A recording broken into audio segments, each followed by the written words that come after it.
percaya hanya kepadamu.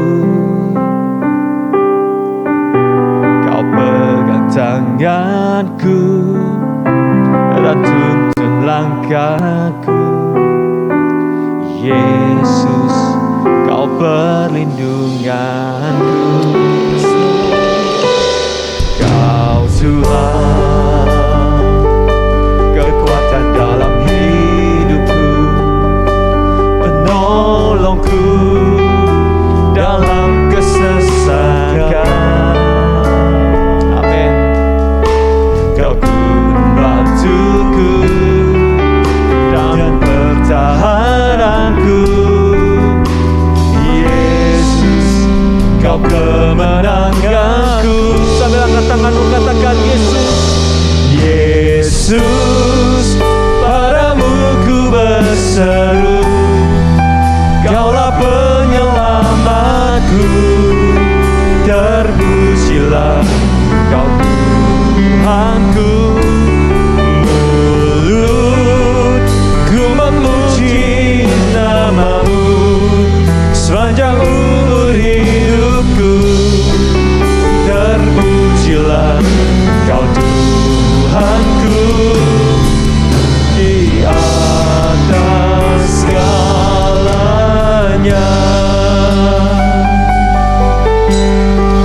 Katakan dari awal kembali. Kau Tuhan, penolong dalam hidupku. Ku percaya hanya kepadamu. Kau pegang tanganku dan tuntun langkahku. Yesus, Kau perlindunganku. Haleluya. Kau Tuhan, kekuatan dalam hidupku, penolongku dalam kesesakan. Amin. Kau membantuku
langit selalu biru, tetapi Dia berjanji selalu menyertai.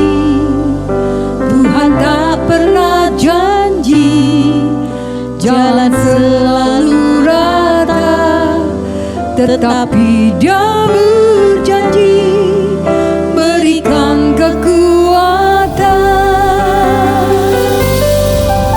Jangan pernah menyerah, jangan berputus asa. Mujizat Tuhan ada saat hati menyembah. Jangan pernah menyerah, jangan berputus asa. Mujizat Tuhan ada bagi yang setia dan percaya.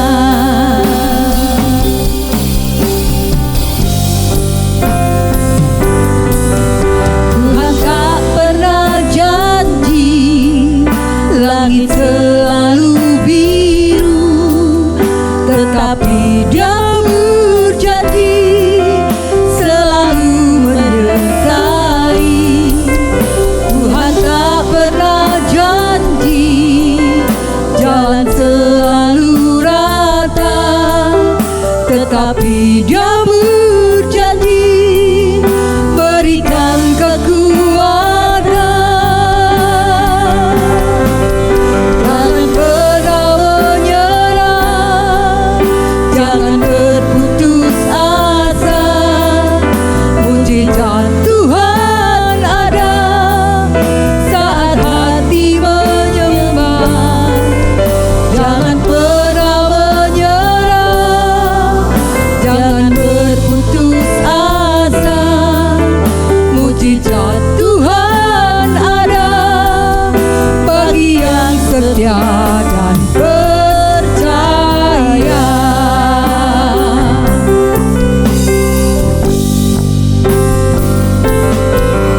Jangan pernah menyerah, jangan berputus asa.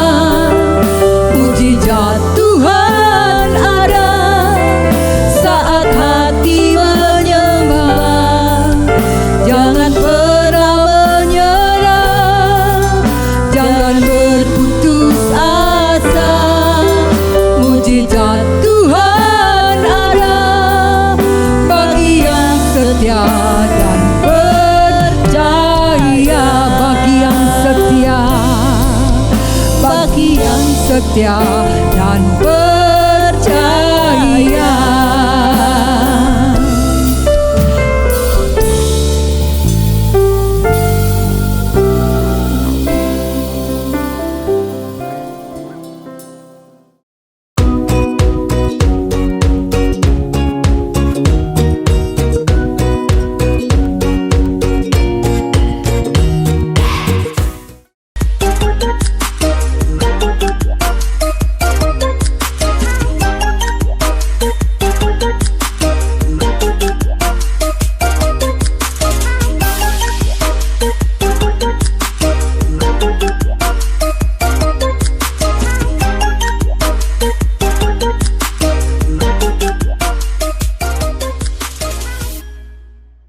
Shalom adik-adik, hari ini kita ketemu lagi untuk belajar firman Tuhan oleh anugerah Tuhan. Kita akan belajar tentang satu topik tentang youthful lust atau nafsu orang muda. Tapi sebelum kita belajar, ayo kita sama-sama berdoa dulu adik-adik. Bapa dalam sorga, kembali kami mengucap syukur. Bapa dalam sorga, kami akan belajar sedikit firman Tuhan. Biarlah Roh Kudus yang mengurapi kami semua, sehingga kami mengerti apa yang Tuhan inginkan dan Tuhan maksudkan di dalam pelajaran firman Tuhan ini, Tuhan. Dan kami menyimpannya dalam hati dan melakukannya dalam kehidupan kami. Tuhan, tolong kami semua untuk bisa mengerti firman-Mu, Bapa. Terima kasih, Bapa dalam sorga. Di dalam nama Tuhan Yesus, kami berdoa dan mengucap syukur. Amin. Puji Tuhan adik-adik, kita akan belajar satu topik yaitu tentang nafsu orang muda atau nafsu anak-anak muda. Atau anak-anak muda itu bukan berarti orang-orang yang sudah mungkin pelajar atau ikut KAP, tetapi semua orang-orang muda. Kita akan belajar tentang keinginan-keinginan yang ada di dalam hati setiap orang-orang muda. Bukan cuma orang muda, termasuk termasuk guru-guru semuanya. Kita akan belajar tentang apa itu nafsu dan bagaimana kita bisa mengatasi nafsu itu.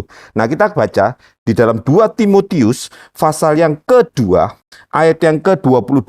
2 Timotius pasal yang kedua ayat 22, demikian firman Tuhan. Sebab itu jauhilah nafsu orang muda. Kita garis bawahi ya, adik-adik. Jauhilah nafsu orang muda, kejarlah keadilan, kesetiaan, kasih, dan damai bersama-sama dengan mereka yang berseru kepada Tuhan dengan isi hati yang murni. Nah, kita lihat adik-adik, apa itu tentang nafsu? Nafsu itu dalam bahasa Inggrisnya itu disebutkan macam-macam sebenarnya nafsu itu. Tetapi di sini jelas ditulis dengan bahasa Inggrisnya lust, atau dalam bahasa aslinya dalam Alkitab adik-adik. Itu kita bukan untuk belajar bahasa asli, tapi kita sedikit untuk mengerti apa itu kata-kata asalnya, yaitu berasal dari kata epithumia. Artinya suatu keinginan yang menyala-nyala, satu keinginan atau sesuatu yang tidak harus dituruti. Suatu keinginan yang tidak bisa dicegah lagi. Banyak sekali adik-adik, terutama anak-anak muda. Gitu. Kalau sudah timbul atau didatangi rasa ingin, itu sudah tidak bisa. Kalau kepingin sesuatu harus mendapatkan. Demikian juga nafsu yang kita akan pelajari ini. Sesuatu yang datang kepada diri kita, yang seolah-olah kita tidak bisa untuk menolak adik-adik. Nah, seolah-olah kita ini diperbudak. Kita baca, dahulu kita memang budak dosa. Di dalam Kolose pasal 3, kita baca. Kolose pasal yang ketiga. Kolose pasal yang ke-3, ayat yang ke-5 sampai 7. Kita baca. Kolose pasal 3 ayat 5 sampai ke-7. Karena itu matikanlah dalam dirimu segala sesuatu yang duniawi. Dulu kita orang dunia. Sesuatu yang duniawi, yaitu percabulan, kenajisan, hawa nafsu, nafsu jahat, dan juga keserakahan yang sama dengan penyembahan berhala. Semuanya itu mendatangkan murka Allah atas orang-orang durhaka.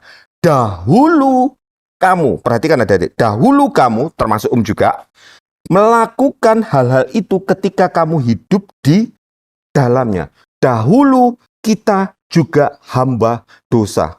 Lu aku ini masih anak-anak, tidak mungkin ada nafsu-nafsu yang aneh-aneh Jangan dibilang adik-adik. Pada waktu itu istrinya sempat ngomong-ngomong sama temennya. Ini orang gereja seperti itu. Anaknya baru masuk SMP. Dan dia masuk di sekolah SMP Kristen. Perhatikan adik-adik. Ini sekolah Kristen. Baru kelas 1 SMP. Tapi apa yang terjadi? Temennya menyodorkan suatu gambar-gambar yang tidak patut dilihat oleh anak-anak seusia yang demikian.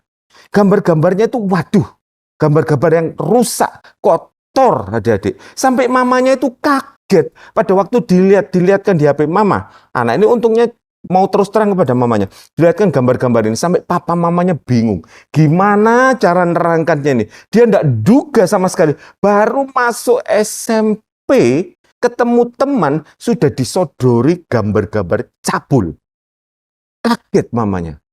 Tapi kita harus lihat, karena itulah yang saat ini sedang melanda seluruh dunia, adik-adik. Dosa itu dulu, nyerangnya itu pada orang-orang tua.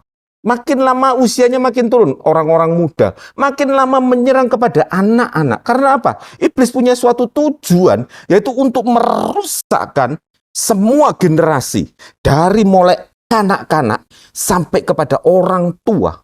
Mereka berusaha oleh iblis untuk ditipu, diikat dengan berbagai macam nafsu. Karena itu firman Tuhan hari ini mengatakan, jauhilah nafsu orang muda.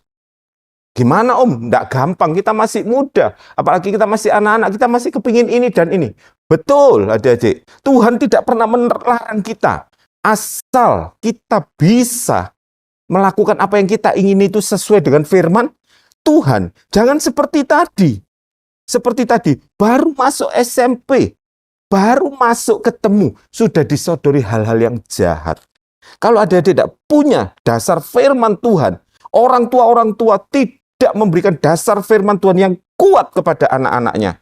Anak-anaknya cuma disodori HP, biar nanti kalau sudah mulai besar, biar tahu-tahu sendiri. Itu sesuatu yang bodoh. Karena apa? Dunia yang ditunggangi oleh iblis berusaha untuk mulai merusakkan, menyuntikkan dosa kepada seluruh generasi.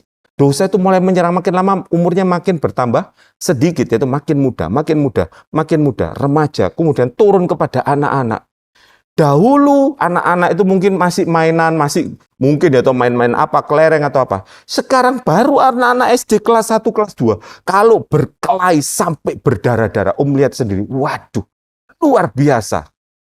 Kemarin sempat kaget juga waktu dicerita istrinya loh, anak-anak itu baru masuk sudah disodori seperti itu. Kalau orang tua tidak menyadari hal ini, orang tua tidak mendidik, guru-guru sekolah minggu tidak mendidik anak-anaknya bagaimana taat akan firman Tuhan, dan kita tidak punya kuasa dari Roh Kudus untuk mendoakan, maka generasi kita bisa dipastikan akan rusak. Firman Tuhan katakan di dalam Matius 24, sebelum kedatangan anak manusia itu seperti zaman Nuh dan zaman Lot, kerusakan yang digabung. Bayangkan, dua puncak kerusakan. Zaman Nuh, akibat dosa pada zaman Nuh, alam murka dengan mendatangkan air bah. Air. Akibat dosa yang meningkat pada zaman Lot, Sodom dibakar dengan api. Nah, sekarang ini digabung dua zaman dengan puncak dosa pada zaman yang berbeda. Itu masuk pada zaman sekarang. Kalau adik-adik tidak sungguh-sungguh kepada Tuhan, termasuk dosa itu akan menghanyutkan kita dan akan menghancurkan kita, akan menghancurkan masa depan kita. Karena itu pagi hari ini, kita hari ini belajar firman Tuhan supaya kita mau sungguh-sungguh menjadi anak muda yang bisa menahan nafsu, menyangkal diri. Adik-adik, belajar dari kecil. Karena kita tahu, seperti yang dikatakan, kita ini adalah hamba dosa awalnya. Kita baca di dalam Roma pasal 6. Roma pasal 6 ayat yang ke-19 sampai 20. Roma pasal 6 ayat 19 sampai 20 dikatakan, aku mengatakan hal ini secara manusia karena kelemahan kamu. Sebab sama seperti kamu telah menyerahkan anggota-anggota tubuhmu menjadi hamba kecemaran dan kedurhakaan yang membawa kamu kepada kedurhakaan. Demikian hal kamu sekarang harus. Sekarang adik-adik, dulu kita adalah dikatakan apa? Hamba kecemaran, hamba kedurhakaan, hamba dosa. Jangan sekarang pun kita masih menjadi hamba dosa. Kita ditipu oleh dosa, adik-adik. Kita lihat kemudian, yaitu seperti gambar ini, adik-adik. Ada zaman dahulu, itu kalau mau jebak monyet, yaitu justru juga Om Yusuf juga pernah kasih cerita tentang ini. Jadi kalau mau jebak monyet, itu ada suatu tempatnya itu mulutnya kecil, diisi kacang di dalamnya. Kacang, mungkin pisang atau macam-macam, kesukaannya si monyet. Kemudian di dalamnya dikasih rantai, adik-adik. Nah, monyet ini pada waktu melihat ada sesuatu yang menarik, apa yang terjadi? Dia memasukkan tangannya. Waduh, kacang kesukaannya. Akhirnya dia ambil sebanyak-banyaknya. Apa yang terjadi karena mulutnya, jebakan itu kecil, mulut untuk memasukkan tangan ini kecil. Pertama bisa masuk, tapi karena tangannya sudah penuh dengan apa yang diinginkan, akibatnya tangannya tidak bisa keluar dari jebakan ini. Seharusnya jebakan ini sangat mudah untuk dilepaskan. Bagaimana caranya? Ya dibuang aja kacangnya. Tetapi karena si monyet ini ingin akan isi yang ada di dalam jebakan ini, akibatnya dia ngomong apa? Aduh, apa yang harus aku lakukan? Aku tidak bisa lepas. Dan iblis tinggal menambahi saja. Iblis cuma menipu. Sebenarnya iblis tidak berhak untuk tetap memperbudak kita. Karena apa, adik-adik? Karena kita ini sudah ditebus oleh Tuhan. Tuhan itu datang ke dalam dunia menjadi manusia, menjadi korban. Seharusnya dengan korban penebusan itu kita sudah lepas. Dengan sangat mudah, Tuhan kasih kuncinya. Kamu lepaskan keinginanmu, kamu akan lepas dari jebakan dosa. Tetapi karena kita tidak mau melepaskan apa yang menjadi keinginan hati kita, akibatnya apa? Kita tetap terjebak dalam perhambaan dosa. Seperti monyet ini, adik-adik. Jadi jangan pernah bilang, aku tidak bisa lepas.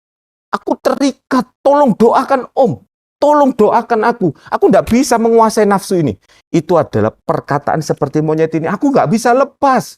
Aku nggak bisa keluar dari jebakan ini. Tolong aku. Padahal yang bisa menolong adalah apa? Dirinya sendiri. Kalau dia mau buang apa yang menjadi keinginan hatinya itu, dia bisa keluar dari jebakan ini. Tapi berapa banyak kita lebih menyukai jebakan-jebakan ini? Menyukai apa yang ada di dalam jebakan dosa? Keinginan-keinginan, tontonan yang yang tidak patut untuk kita lihat, adik-adik.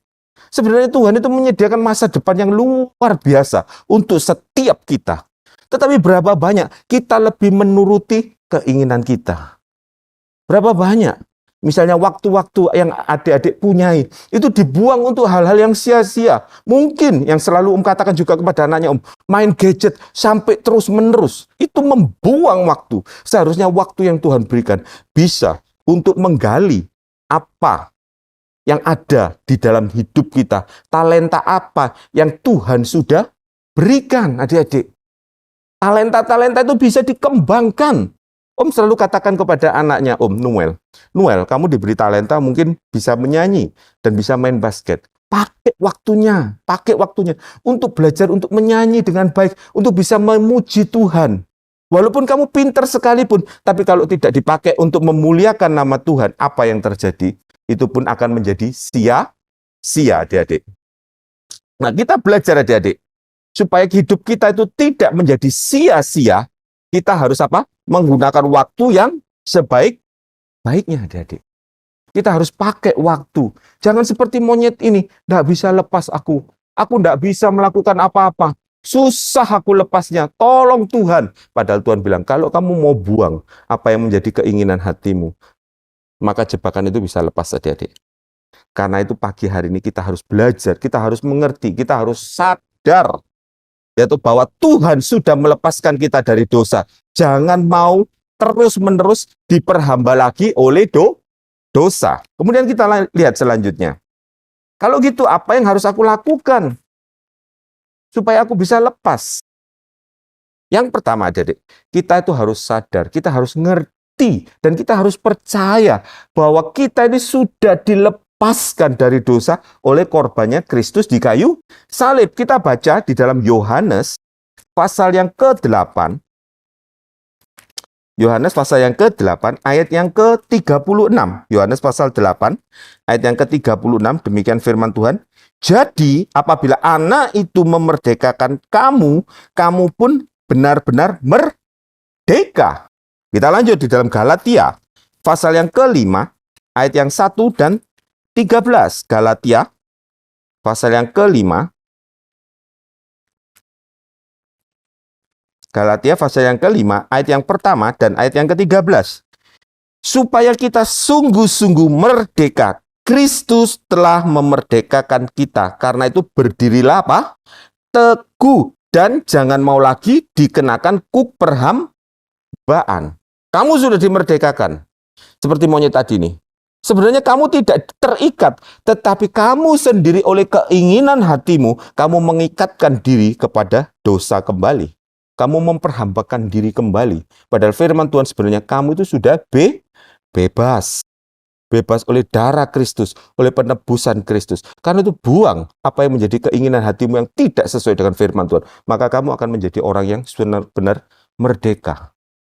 Tetapi karena kita tidak mau, akibatnya kita seolah-olah terus diperhamba. Tapi firman Tuhan jelas mengatakan, karena itu berdirilah teguh dan jangan mau lagi dikenakan kuk perhambaan. Kemudian ayat 13 dikatakan, ini penting sekali ya, Dedek.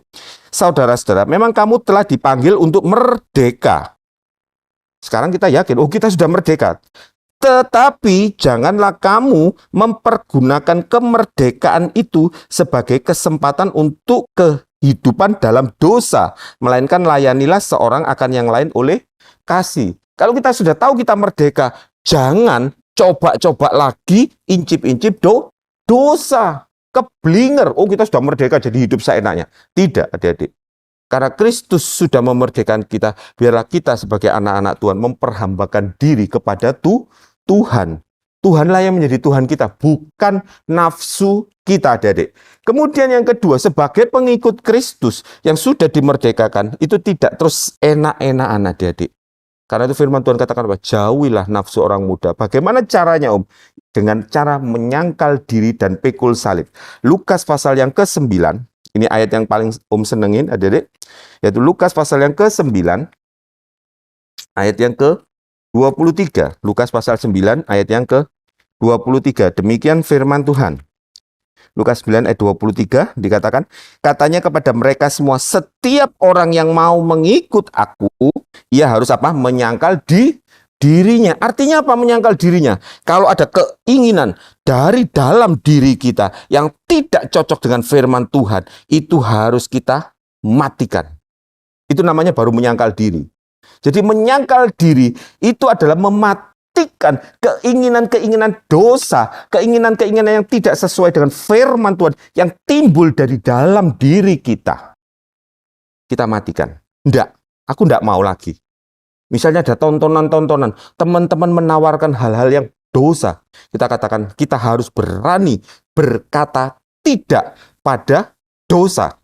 Kalau Om itu cuma ikut-ikutan, terseret sana, terseret sini, hidup kita akan dirusakkan oleh dosa. Karena itu sebagai anak muda Kristen, anak muda yang sudah ditebus oleh Tuhan, sebagai generasi penerus gereja Tuhan, kalian harus berani berkata tidak pada dosa.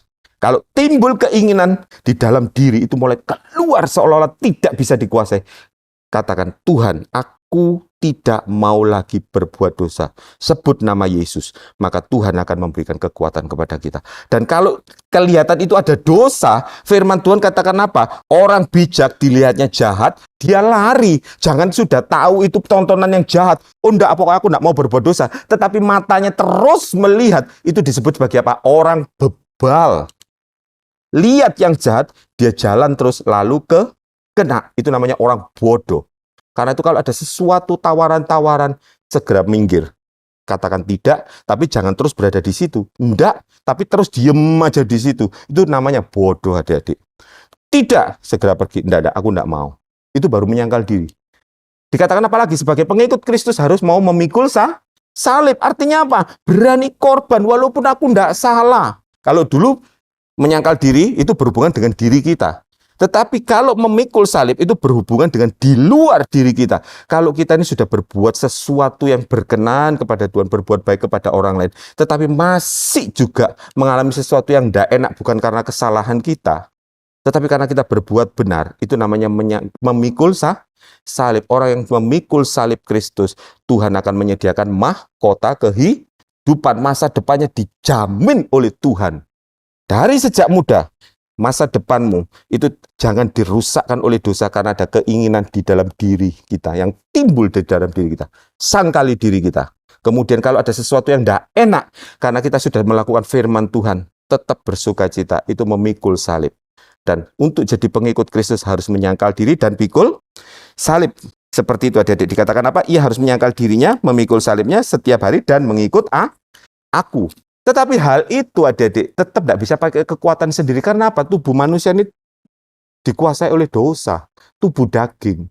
Tuhan itu tidak melepaskan kita setelah ditebus, terus kita sudah langsung diangkat ke sorga. Enggak, dibiarkan sama Tuhan. Itu tetap di dalam tubuh ini, yang selalu menyeret kita kepada hal-hal yang jahat.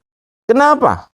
Karena Tuhan rindukan anak-anaknya bisa membuat pilihan di dalam hidupnya. Tetap mengikut Kristus, tetap hidup sesuai dengan firman Tuhan, ataukah mengikuti hawa nafsu. Untuk bisa menentukan pilihan itu, kita tidak bisa pakai kekuatan sendiri, tapi minta kekuatan Roh Kudus. Karena itu di dalam Filipi pasal 4 ayat 13 dikatakan apa? Segala perkara dapat kutanggung.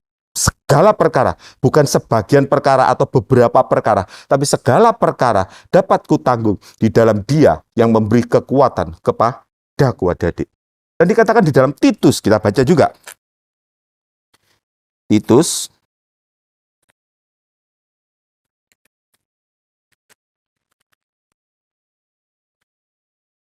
pasal yang ke-3, Adik. Kita lihat Titus. Adik.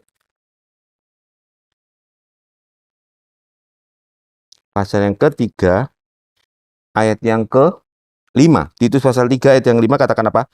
Pada waktu Dia telah menyelamatkan kita, bukan karena perbuatan baik yang telah kita lakukan, tapi karena rahmat-Nya oleh apa? Pemandian kelahiran kembali, dan oleh apa? Pembaharuan yang dikerjakan oleh diri kita? Tidak. Dikatakan apa? Pembaharuan yang dikerjakan oleh siapa? Roh Kudus. Kita nggak bisa. Kita tidak akan mampu melawan tipu daya dosa. Tetapi kalau kita mau taat kepada pimpinan Roh Kudus, Tuhan akan memberikan kekuatan. Taat. Dari sejak kecil belajar taat kepada pimpinan Roh Kudus. Seperti yang dikatakan di dalam Galatia. Galatia pasal yang ke-5, ayat 24 sampai yang ke-25. Demikian firman Tuhan. Barang siapa, jadi tidak semua orang, perhatikan. Barang siapa menjadi milik Kristus Yesus, ia telah menyalibkan daging dengan segala apa? Hawa nafsu dan keinginannya. Jadi setiap orang yang mengaku milik Kristus, dia harus menyalibkan dagingnya dan segala hawa nafsunya. Bukan beberapa seperti tadi, atau bukan sedikit, atau cuma macam-macam hawa nafsu, tetapi semua hawa nafsu, segala hawa nafsu dan keinginannya. Jikalau kita hidup oleh Roh, baiklah hidup juga dipimpin oleh Roh. Opo sih Roh Kudus, bingung saya gitu. Kita nggak usah bingung. Pokoknya kita tahu firman apa, taati. Setiap kita ngerti ya sedikit firman, taati. Apa yang kita ngerti, kita taati. Itu artinya kita sudah taat kepada Roh Kudus. Bagaimana pimpinan Roh Kudus? Nggak usah tanya bagaimana. Tetapi setiap kita ngerti apa, dilakukan. Ngerti sedikit, dilakukan. Lama-lama kita akan berjalan sesuai dengan pimpinan Roh Kudus tanpa kita sadari. Dan itu akan memimpin kita kepada hal-hal yang luar biasa. Janji-janji Tuhan itu akan menjadi milik kita. Karena firman Tuhan katakan apa? Roh Kudus itu sebagai meterai atau bukti sah bahwa kita milik Allah dan kita berhak mewarisi janji-janji Allah. Karena itu tidak usah tanya gimana Roh Kudus itu, bagaimana bahasa Roh itu, nanti bingung. Tidak. Asal kalian ngerti apa, sedikit ngerti dari firman Tuhan, dilakukan. Sedikit ngerti, dilakukan. Ada yang tidak sesuai dengan firman Tuhan, tidak dilakukan. Tanpa kita sadar, kita sudah berjalan menurut pimpinan Roh Kudus. Kalau dari kecil sudah bisa berjalan menurut pimpinan Roh Kudus, sampai besar pun kita akan semakin ngerti.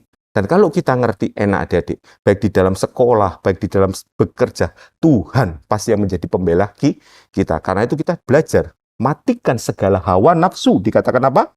Barang siapa menjadi milik Kristus Yesus, ia telah apa? Menyalibkan daging dengan segala hawa nafsu dan keinginannya. Jikalau kita hidup oleh Roh, termasuk bukan terus kalian, karena yang dengarkan Bible sedikit ini murid-murid sekolah minggu, jadi yang harus taat pimpinan Roh Kudus itu murid sekolah minggu. Tidak, semua termasuk yang berbicara harus taat pimpinan Roh Kudus dan menyalibkan daging dengan segala hawa nafsunya. Seperti itu. Karena hawa nafsu ini bukan cuma anak muda, orang tua, bahkan hamba-hamba Tuhan yang sudah ngerti firman sekalipun, kadang-kadang kalau sudah timbul atau didatangi rasa ingin, sudah nggak bisa nolak. Karena apa? Ya seperti tadi monyet tadi, aku nggak bisa lepas, tolong Tuhan. Tapi dia nggak mau melepaskan genggaman nafsunya. Nggak mau dilepaskan. Coba kalau dilepaskan dengan sangat mudah, kita keluar dari jebakan iblis adik-adik. Dan sebagai anak Tuhan, kita harus tahu, kita harus punya hidup, yaitu dikuduskan. Punya pengudusan hidup. Artinya apa sih Kita baca di dalam 2 Timotius tadi. 2 Timotius.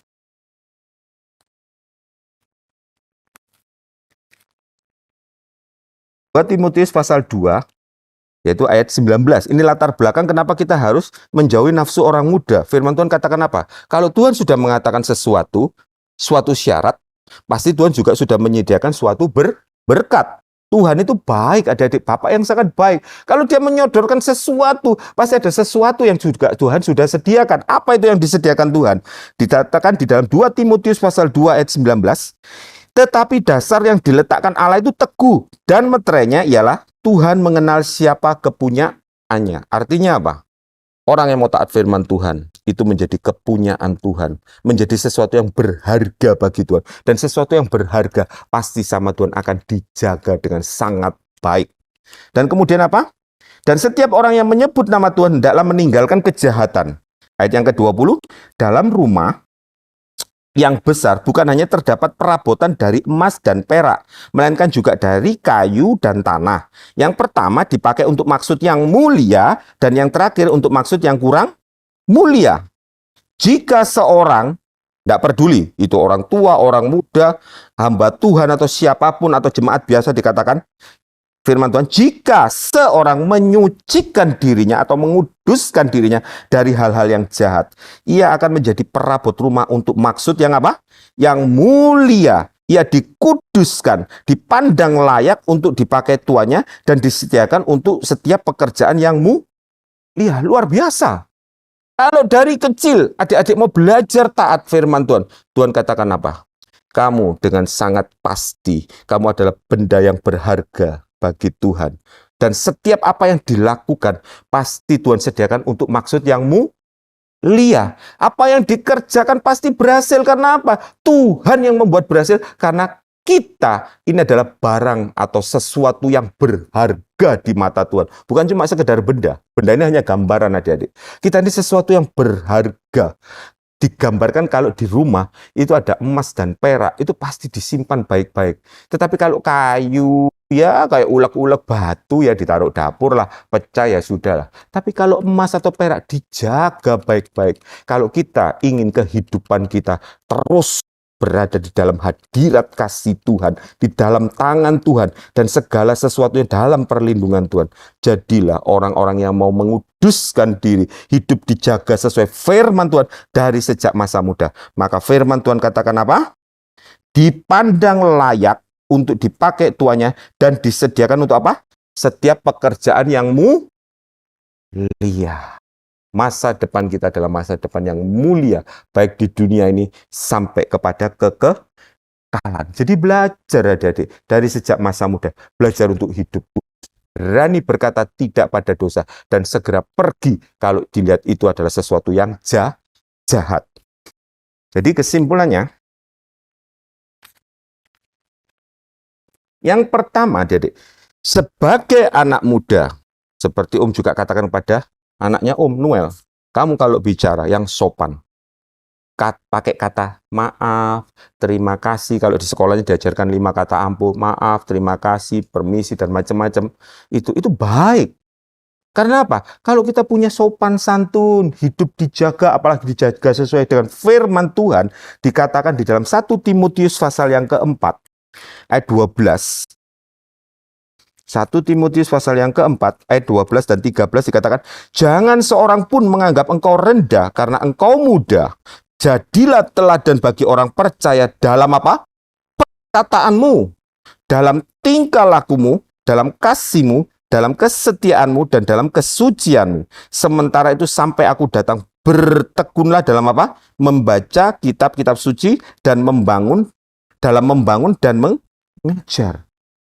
Kalau dari kecil kita ngomong dijaga, bertingkah dijaga, kalau lewat atau ada orang tua duduk, bilang permisi Om, permisi Tante, itu sebagai anak muda, anak sekolah minggu. Maka firman Tuhan katakan apa? Tidak akan ada orang yang menganggap kita rendah. Karena apa? Orang ini sungguh-sungguh mencerminkan anak Tuhan, punya sopan santun, ngomong tidak sembarangan, tidak terus teriak-teriak, nanti kalau sekolah minggu seenaknya sendiri. Tidak. Tapi menjadi teladan dari sejak kecil, menjadi berkat. Kalau seperti tadi dikatakan firman Tuhan, dari sejak kecil menjaga hidupnya suci, maka Tuhan akan memandang kita layak untuk dipakai untuk pekerjaan yang mulia. Dan sebagai anak muda, firman Tuhan katakan apa? Kita ini anak muda ini sudah diberi kekuatan oleh Tuhan, dan seharusnya sanggup untuk mengalahkan dunia karena ada Roh Kudus. Kita baca di dalam 1 Yohanes pasal yang kedua, 1 Yohanes pasal yang kedua ayat 13 dan 14 dikatakan, aku menulis kepada kamu, hai bapak-bapak, karena kamu mengenal Dia yang ada dari mulanya. Aku menulis kepada kamu, hai apa? Orang-orang muda. Dikatakan children, anak-anak, karena kamu telah apa? Mengalahkan yang jahat. Loh, dari sejak kecil, bukan bapak-bapaknya yang dikatakan, hai bapak-bapak, aku mengatakan kepada kamu bahwa kamu telah mengalahkan yang jahat. Tidak. Dikatakan kepada apa? Anak-anak muda, kamu telah mengalahkan yang jahat. Karena dari sejak kecil, mau menyangkal diri, mau menjauhi nafsu-nafsu yang tidak pantas, adik-adik. Bisa mengalahkan yang jahat. Bahkan dikatakan apa? Aku menulis kepada kamu, hai anak-anak. Lu, malah anak-anak ini dikatakan apa? Karena kamu mengenal Bapak. Dari sejak kecil mengenal Bapak sorga. Kalau dari sejak kecil mengenal Bapak sorga dan dikenal oleh Bapak sorga, ada harapan.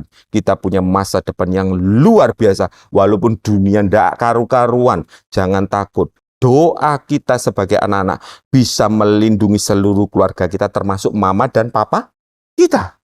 Karena doa ini doa orang yang dikenal oleh Tuhan. Dan doa yang dikenal oleh Tuhan, orang yang dikenal oleh Tuhan, Tuhan akan menjawab doanya, adik-adik. Karena itu belajar dari sejak anak-anak mengenal Bapak. Aku menulis kepada kamu, hai Bapak-bapak, karena kamu mengenal Dia yang ada dari mulanya. Aku menulis kepada kamu apa? Hai orang-orang muda, karena kamu kuat dan firman Allah diam di dalam kamu. Dan kamu telah mengalahkan yang jahat. Luar biasa. Anak-anak muda dikatakan jauhilah nafsu orang muda. Kenapa? Kita kuat oleh firman Tuhan. Karena itu kita bisa mengalahkan yang jahat. Kita bisa mengalahkan dunia. Luar biasa, adik. Karena itu sebagai anak muda, kita harus bisa mengalahkan yang jahat. Jangan mengikuti nafsu orang muda. Kita harus bisa menguasai diri dalam segala hal. Dikatakan di dalam Titus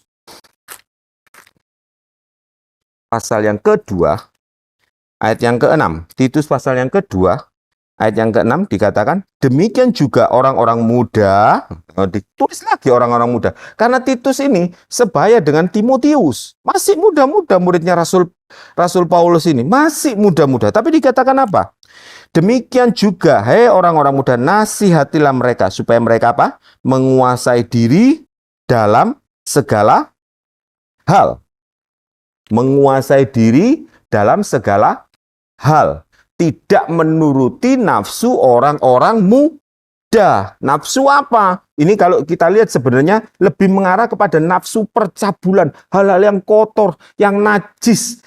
Iblis itu ingin merusakkan anak-anak ini dengan hal-hal yang jahat dari sejak kanak-kanak. Kalau bisa dibunuh sudah masa depannya, dihancurkan masa depannya. Berapa banyak anak-anak muda setelah dewasa, hidupnya sudah cacat.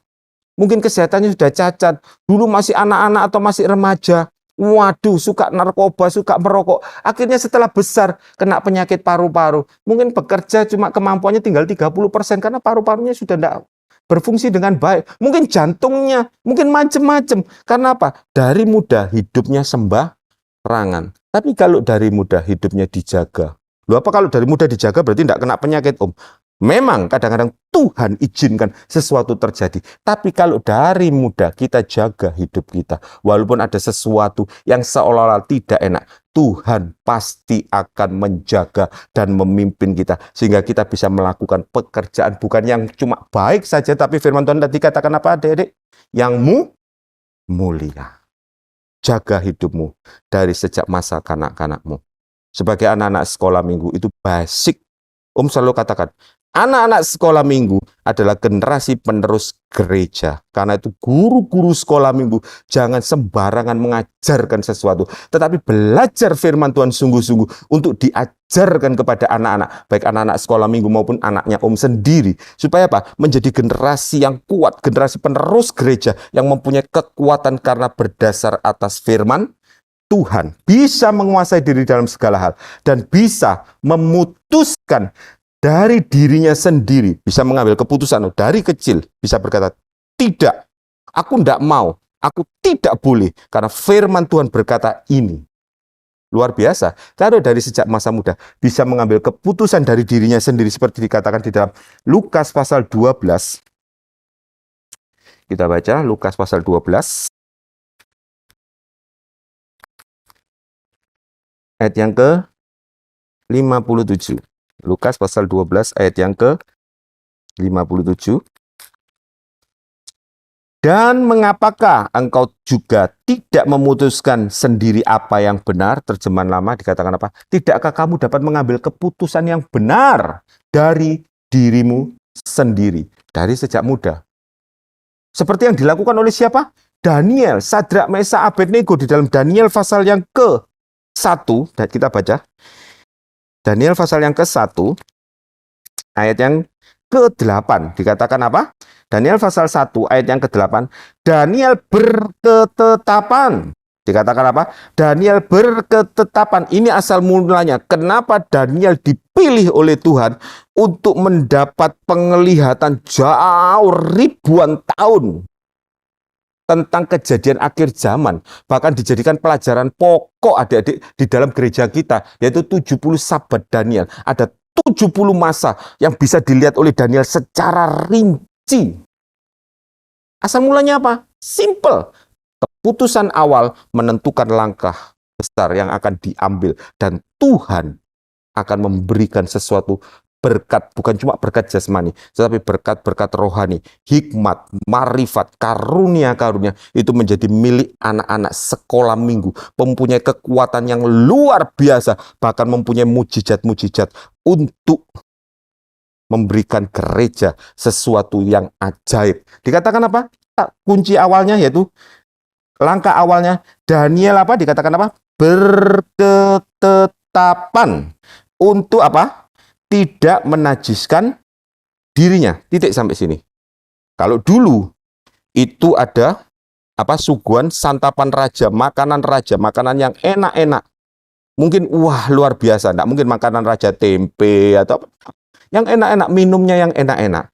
Tetapi satu langkah awal yang diambil Daniel, sehingga dia mendapat nubuatan yang luar biasa, sehingga kita bisa belajar untuk mempersiapkan diri pada masa akhir. Itu ditulis oleh orang zaman kuno, oleh seorang anak muda, children, masih kanak-kanak. Karena apa? Berketetapan untuk tidak menajiskan dirinya. Karena itu belajar. Hari ini adik-adik, kita belajar dari sejak muda. Jauhi nafsu orang muda. Jauhi segala keinginan-keinginan yang tidak berkenan. Pakai talenta-talenta yang Tuhan sudah berikan. Kembangkan lewat waktu yang Tuhan berikan. Jangan buang waktu sia-sia. Tapi berketetapan. Mulai dari saat ini menjauhi nafsu orang muda. Atau dikatakan apa? Berketetapan diri untuk tidak menajiskan diri. Tuhan Yesus memberkati. Yuk kita sama-sama berdoa adik.